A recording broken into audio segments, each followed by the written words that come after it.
Il y a 2 semaines, la petite Farah a reçu une balle en pleine tête. Une victime supplémentaire dans le conflit au Yémen entre les Saoudiens et les rebelles Houthis, un conflit qui a déjà fait 800 morts. La maman de Farah a traversé le détroit de 30 km entre le Yémen et Djibouti pour tenter de lui sauver la vie. Et elle a besoin d'une opération en urgence pour déloger la balle de son cerveau. Elle peut mourir. Hier, le docteur m'a dit que son état empirait. Évidemment, ce n'est pas ce qu'on veut.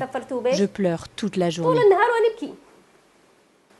Les prières de cette maman ont peut-être été entendues. Farah a été envoyée en France pour son traitement. Mais c'est un cas exceptionnel. À Djibouti, on estime à 12 000 les réfugiés yéménites attendant une prise en charge médicale. Parmi eux, des centaines sont installés ici, dans ce complexe résidentiel en construction. Le propriétaire a aussi envoyé des bateaux pour aider ceux qui veulent traverser le détroit pour échapper à la guerre.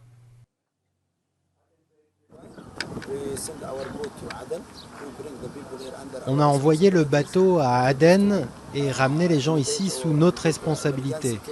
Pour les cas les plus urgents, on leur donne des médicaments et on les envoie à l'hôpital. On les nourrit, on les loge, on s'occupe de tout. Et pour les blessés et malades, on essaie de les envoyer à l'étranger.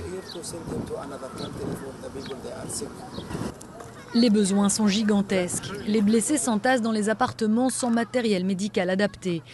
Mais les réfugiés de la guerre n'ont pas le choix. Djibouti est l'un des rares pays à accepter les Yéménites.